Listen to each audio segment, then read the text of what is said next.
میری اجازت کے بغیر وہ کئی دفعہ اس کو ملنے بنی گالا چلی گئی اور گھنٹوں وہاں گزارتی تھیں. اور میں جب واپسی میں میں جب پوچھتا تھا یہ کیا معاملہ ہے، آپ اس طرح کیوں کرتی ہیں، مجھے بتا کے جائیں، آپ نے جانے کی ضرورت ہے، اس کو یہاں بلائیں اگر ملنا ہی ہے تو، کیونکہ گھر پہ میڈس تھیں، ملازم تھے، اپنے لوگ تھے. تو آگے سے جواب یہی ہوتا تھا کہ جی وہ ایک روحانی ایک تربیت کا معاملہ ہے، اس لیے مجھے کرنا پڑتا ہے. چند دن پہلے میں نے دیکھا کہ ان کا ایک سینئر عہدیدار صبح کے 3 بجے کسی خاتون کے گھر تنظیم سازی کرنے چلا گیا.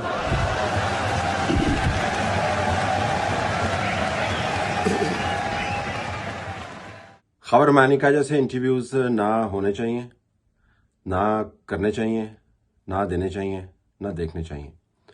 آپ کہہ رہے ہوں گے کہ کیا بات کر رہے ہیں، اتنا بڑا انٹرویو ہے جو ہوا بھی، جو دیا بھی گیا اور بہت دیکھا بھی گیا، جس کے اوپر بڑی بڑی ہیڈ لائنز بن رہی ہیں. تو یہ بات کیوں کی جا رہی ہے؟ اس وجہ سے کی جا رہی ہے کہ اس کے اندر عادت و سنکی پن ہے. کیونکہ اس ملک کے اندر کیا ایسی چیز ہے خاور مانیکا کے بارے میں، یا بشرا کے بارے میں، یا گوگی کے بارے میں، یا عمران کے بارے میں، یا زلفی بخاری کے بارے میں، یا جمیل گجر کے بارے میں، یا اس تمام نیٹ ورک کے بارے میں جو آپ کو پتہ نہ ہو، جو لاہور کے گلی محلوں سے لے کر اسلام آباد کے ٹاک شاپس جو بنی ہوئی ہیں جہاں پر بیٹھ کے لوگ کافی پیتے ہیں وہاں تک ڈسکس نہ ہو رہی ہو، جو قندیل بلوچ سے لے کر ہر قسم کے قصہ خانی بازاروں کے اندر گونج رہی ہو. کیا ایسی چیز ہے جس کے بارے میں لوگوں کو پتہ نہیں ہے؟ کیا پتہ نہیں تھا کہ بشرا بیگم کو عمران خان کے ساتھ ملانے والا کون تھا؟ کیا پتہ نہیں تھا کہ اس گھر کے اندر جا کر عمران خان نے پہلا رابطہ کس کے ساتھ کیا، پھر وہ رابطہ کس طریقے سے توڑا؟ کیا یہ پتہ نہیں تھا کہ اس کے بعد زلفی بخاری کا کردار بیچ میں کیا تھا؟ کیا پتہ نہیں تھا کہ گوگی کا کردار کیا تھا؟ سب کو سب کچھ پتہ تھا. نہ صرف سب کو سب کچھ پتہ تھا بلکہ بہت کچھ ایک دوسرے کے ساتھ ڈسکس بھی کر رہے تھے. اور کسی بھی نجی محفل کے اندر جب بھی موضوع چھڑتا تھا بشرا بیگم کا تو یہی بات ہوتی تھی کہ ان کا ملاپ کیسے ہوا، یہ آئے کیسے، رہ کیسے رہے ہیں، اور یہ سارا نظام کتنا کھوکھلا، کتنا مصنوعی اور کتنا 2 نمبر ہے. سب کو پتا تھا. تو جب سب کو پتا تھا خاور مانیکا کی کیفیت کے بارے میں اور اس کی وقت کے بارے میں جو کل اس نے انٹرویو میں ایکسپوز کی مزید، تو پھر مزید جاننے کی کیا ضرورت تھی؟ اتنا ہی جاننے کی ضرورت تھی کہ خاور مانیکا جیسا بندہ جو ہے وہ کس حد تک گر سکتا ہے معاملے کو شروع کرنے میں اور معاملے کو لپیٹنے میں. یعنی جب اس نے یہ معاملہ شروع کیا تھا جو اس کی آنکھوں کے سامنے ہو رہا تھا اور ناک کے نیچے ہو رہا تھا اور سب کو پتا تھا کہ یہ ہو رہا ہے، تو مکمل طور پر خاموش رہا، اس میں سہولت کار بنتا رہا. اور اب جب معاملہ ہاتھ سے نکل گیا اور وہ بھی اتنے سالوں کے بعد، اور سر پر آن پڑی، اس معاملے کو لپیٹنے کی کوشش کر رہا ہے، نیک بن رہا ہے.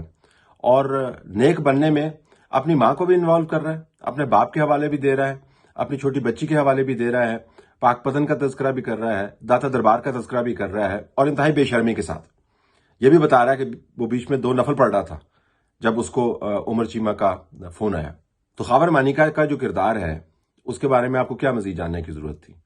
یا بشرا کے کردار کے بارے میں، اور میں ذاتی کردار کی بات نہیں کر رہا ہوں، اس تمام ڈرامے کے اندر جس نے اس ملک کو گرفت میں لیے رکھا اتنے عرصے تک، اس کردار کی بات کر رہا ہوں. یہ مرکزی کردار جو ہے اس کے بارے میں کسی کو کیا نہیں پتا تھا کہ کیا ہو رہا ہے؟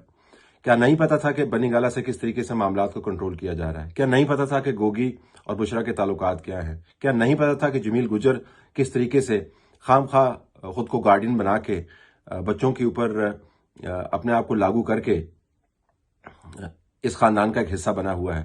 کیا نہیں پتا تھا کہ ایک حقیقی باپ کی موجودگی میں اور ایک قانونی باپ کی موجودگی میں عمران خان جمیل گجر کس طریقے سے بچوں کو گارڈین بن رہا ہے، کیوں گارڈین بن رہا ہے؟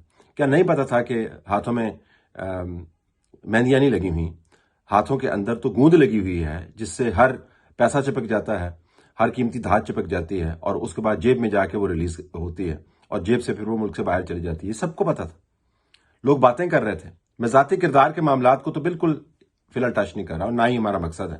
میں تو یہ بتا رہا تھا کہ تمام ناپاک کھیل جو سرزمین پاک کے اندر ہو رہا تھا وہ سب کو پتا تھا. تو جب سب کو پتا تھا تو آپ کیا ایسے سوال کر سکتے ہیں خاور مانیکا سے جس کے جوابات کی صورت میں آپ کے پاس کوئی بریکنگ نیوز آئے؟ اس کے اندر کوئی بریکنگ نیوز نہیں ہے. اس کے اندر ایک ہی بریکنگ نیوز ہے کہ خاور مانیکا خود کس حد تک اس تمام معاملے کے اندر انوالو تھا، سہولت کار بنا ہوا تھا، اگر کوئی بریکنگ نیوز ہے. لیکن یہ ایشو خاور مانیکا کا تو ہے ہی نہیں، یہ ایشو تو بشرا کا ہے ہی نہیں، یہ ایشو تو گوگی کا ہے ہی نہیں، یہ ایشو تو زلفی بخاری کا ہے ہی نہیں، جو کہاں سے آیا اور پاکستان کے اندر ایسے گھما کرتا تھا جیسے اس کے بزرگوں نے یہ ملک بنایا ہے اور یہ اون کرتا ہے اس کو. یہ معاملہ جو ہے خاور مانیکا کے بچوں کا بھی نہیں ہے، جس کا وہ دفاع کرتے پھر رہے ہیں کہ بڑے چھوٹے بچے ہیں، ان کو پتہ نہیں تھا، بڑے معصوم ہیں. آپ جا کے ان کے فیس بک کے پیجز تو دیکھیے، انسٹاگرام کو تو دیکھیے، جو سوشل میڈیا پر جتنوں کا بھی فٹ پرنٹ ہے اس کو تو دیکھیے، تو آپ کو پتہ چلے گا کتنی مصیبت کے اندر ہے خاور مانیکا، کتنی مصیبت کے اندر رہا اور بشرا کے ساتھ کیا تعلق برقرار رہا اس تمام معاملے کے ہونے کے بعد. تو یہ معاملہ ان کا بھی نہیں ہے، یہ معاملہ ڈی پی او کی تبدیلی کا بھی نہیں ہے، یہ معاملہ آئی جی کلیم امام کا بھی نہیں ہے، یہ معاملہ بزدار کا بھی نہیں ہے.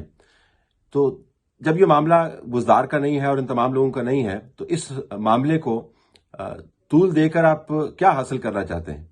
آپ یہ کہہ سکتے ہیں کہ حاصل یہ ہوا کہ جو عدت کا مقدمہ ہے اس میں شدت آ جائے گی. درست بات ہے، قانونی ایشو ہے، اس کے اندر جب اس قسم کی گواہی پڑتی ہے، گواہی دینے والے کا کردار جو بھی ہو، گواہی جب پڑتی ہے تو معاملات مزید الجھ جائیں گے. لیکن ایک گواہی کی طلبی کے لیے اس معاملے کو طول دینا سمجھ سے بالاتر ہے. لہذا میری نظر میں تو ایسا انٹرویو جو ہے وہ شاید نہ ہو تو بہتر ہے، لیکن جب چونکہ ہو گیا تو اس کا تجزیہ کرنا بھی باقی ہے. اس وجہ سے بھی نہیں ہونا چاہیے ایسا انٹرویو کہ جب آپ معاملے کی تہہ تک پہنچنے والے سوال نہیں اٹھاتے تو پھر طلاق کے گرد معاملہ گھمانا، طلاق سے پہلے شادی کے معاملات میں گھسنا، میاں بیوی کے تعلقات کے بارے میں گھسنا، جس میں خاور مانیکا کو کوئی شرم نہیں، وہ انتہائی بے شرمی کے ساتھ، اسی بے شرمی کے ساتھ جس بے شرمی کے ساتھ اس کی شریک حیات نے دوسرے معاملات طے کیے، اسی بے شرمی کے ساتھ جس بے شرمی کے ساتھ عمران خان کا دفاع کرنے والے یہ کہتے رہے کہ بڑی زبردست روحانی شخصیت ہے جی، کیا بات ہے، ان کے پاس جاتے ہیں تو آپ کے جسم کے اندر روحانی تراوٹ محسوس ہوتی اور آپ کو یوں لگتا ہے کہ بالکل آپ ہرے ہو گئے ہیں، سبز ہو گئے ہیں، آپ بالکل ری برتھ کے پروسیس سے گزرتے ہیں. یہ باتیں لوگوں نے ہم سے کی ہیں. ان لوگوں کے معاملات تو اصل سٹوری ہے نہیں، اور جو اصل سٹوری ہے اس کے اوپر ہم نے سوال اٹھانا نہیں، تو پھر انٹرویو کیوں کریں ہم؟ اور وہ سوال کیا ہے کہ تمام کا تمام نظام، آپ کا کیا خیال ہے؟ از خود چل رہا تھا. آپ کا کیا خیال ہے کہ فرا گوگی اور جمیل گجر یہ وہ لوگ ہیں جن کو عام محلوں کے اندر کوئی گھسنے نہیں دیتا، اور زلفی بخاری جیسے لوگ جو ہیں یہ آپ کے خیال میں از خود طاقتور ہو گئے تھے، صرف عمران خان کی نسبت کے ساتھ طاقتور ہو گئے تھے؟ کیا بشرا اور مانیکا کو نہیں پتا تھا کہ اس نظام کے پیچھے سے ڈوریاں کون ہلا رہا ہے اور اس نظام کا مقصد کیا ہے کہ عمران خان کو وزیر اعظم بنوانا، اس کے اوپر روحانیت طاری کرنا اور ایک فیک روحانی نما رومانی قسم کی آپ سٹوری بنا کر لوگوں تک پہنچائیں، اور اس کے بعد یہ امیج قائم کریں کہ کیسے نیک پاک صاف ستھرا ٹاورنگ شخص جو پاکستان کو رول کر رہا ہے. یہ سب کچھ از خود ہو رہا تھا. یہ لوگ کیا واقعتاً اس تمام ڈرامے کے اندر، جس کو سن کر تو احساس ہوتا ہے کہ اس ملک کے اندر کتنے گٹر ہیں جو مزید کھلنے بھی باقی ہیں، اور بچوں کو تو یہ انٹرویو دکھانا ہی نہیں چاہیے کیونکہ وہ بھی سمجھدار ہیں، ان کو پتہ چل جانا چاہیے. اس کو تو پی جی ریٹنگ لگنی چاہیے. یہ کیا آپ کے خیال میں یہ خود ہی ہو رہا تھا؟ یہ تمام نظام خود ہی چل رہا تھا؟ یہ تمام نظام خود نہیں چل رہا تھا، یہ تمام نظام بنایا گیا تھا. یہ تمام نظام اس وقت کی اپوزیشن کو ملک سے باہر رکھنے کے لیے، پاکستان کے اندر لوگوں کو ٹرک کی بتی کے پیچھے لگانے کے لیے، جھوٹے فرضی کرداروں کے فرضی جو امیجز ہیں ان کو پروموٹ کرنے کے لیے اور اپنی طاقت کو طول دینے کے لیے بنایا گیا تھا. آپ کا کیا خیال ہے کہ جنرل فیض حمید کو نہیں پتا تھا کہ یہ سب کچھ کیا ہو رہا ہے؟ کہ جنرل باجوہ کو نہیں پتا تھا یہ سب کچھ کیا ہو رہا ہے؟ کہ تمام کا تمام نیٹ ورک، جس کو یہ بھی پتا ہے کہ میں کس کو ایس ایم ایس کرتا ہوں اور وہ ایس ایم ایس آگے سے پڑھا جاتا ہے نہیں پڑھا جاتا ہے، اس کو نہیں پتا تھا کہ ان کی ناک کے نیچے یہ لوگ ایک ایسے ملک کو قابو اور قبضے میں لیے ہوئے ہیں جو ایک نیوکلیر پاور ہے، جس کی ایک اسٹریٹجک اہمیت ہے، جس کے بارے میں لوگ پریشان بھی ہوتے ہیں اور امید بھی رکھتے ہیں، جو دنیا کے سٹیج کے اوپر بڑا اہم اور کلیدی کردار ادا کرتا ہے اور وزن بھی رکھتا ہے، اس ملک کے اندر اس کی طاقت کی باغ ڈور جو ہے وہ جمیل گجر اور گوگی اور بشرا اور بخاری اور مانکا اور عمران، ان لوگوں کے ہاتھ میں چھوڑے ہوئے تھے۔ آپ کا کیا خیال ہے کہ لوگوں کو پتہ نہیں تھا جو طاقتور تھے اس وقت؟ تو بھائی جب سب کو پتا تھا تو اصل سوال تو یہ ہوا نا کہ یہ سب کچھ کروا کون رہا تھا؟ اصل سوال تو یہ ہوا نا کہ جب یہ سب کچھ ہو رہا تھا تو ریاست کے جو کرتا دھرتا ہیں وہ اس کے اندر حصہ ڈال رہے تھے، سو رہے تھے، یا اس کو متحرک انداز سے چلا رہے تھے؟ میرا ماننا یہ ہے اور میری جانچ یہ ہے اور میری معلومات یہ ہیں کہ متحرک انداز سے چلا رہے تھے۔ بشرا کوئی اکیلا کردار نہیں ہے اس تمام سورڈ ڈرامہ کے اندر۔ عمران خان کوئی انڈیپینڈنٹ ایکٹر نہیں ہے سورڈ ڈرامہ کے اندر۔ گوگی کوئی بہت زبردست کردار نہیں ہے جو ہنٹر والی ہے اور اس کو کوئی روک نہیں سکتا۔ زلفی بخاری کوئی اوپر سے آیا تو خیر وہ اوپر سے ہی تھا، ایسا شخص نہیں ہے جس کے پاس کوئی ایسی خودآزاد صلاحیت تھی کہ وہ طاقت کے اس منصب پر فائز ہو جائے جس کے بارے میں کبھی اس نے سوچا بھی نہیں تھا وقتی طور پر۔ یہ سب کچھ ایک بڑے ڈرامے کا حصہ تھا، اور اس ڈرامے کا عنوان میں آپ کو پہلے بھی بتا چکا ہوں، تھا عمران پروجیکٹ۔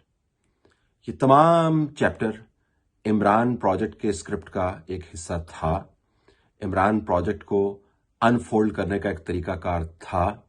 اب جب گواہیاں دلوائی جا رہی ہیں خاور مانکا کی، اور وہ تمام باتیں دہرائی جا رہی ہیں جو قندیل بلوچ نے بہت عرصہ پہلے سب کو بتا دی تھیں، جو پاکستان کے ہر کوچے کے اندر گونج رہی تھی، جس کے اوپر فائلز موجود ہیں، جس کے اوپر آڈیوز موجود ہیں، جس کے اوپر ویڈیوز موجود ہیں، اب جب یہ تمام کھیل کیا جا رہا ہے تو کیا یہ سوال بنتا نہیں ہے، یہ بنتا نہیں تھا کہ اصل لکھاریوں کے نام تو سامنے لے کے آئیں، ان سے متعلق تو پوچھیں کہ وہ کیا اس میں کردار ادا کر رہے تھے، انہوں نے کس طریقے سے ان تمام لوگوں کو اکٹھا کیا، کس طریقے سے زلفی بخاری کو لانچ کیا گیا، کس طریقے سے گوگی کو فری ہینڈ دیا گیا، کس طریقے سے جمیل گجر کو انسٹال کیا گیا، کس طریقے سے بشرا کو وہ تمام معلومات فراہم کی گئیں جو صرف اور صرف انٹیلیجنس کے پاس ہوتی ہیں، صرف اور صرف انٹیلیجنس کے پاس ہوتی ہیں۔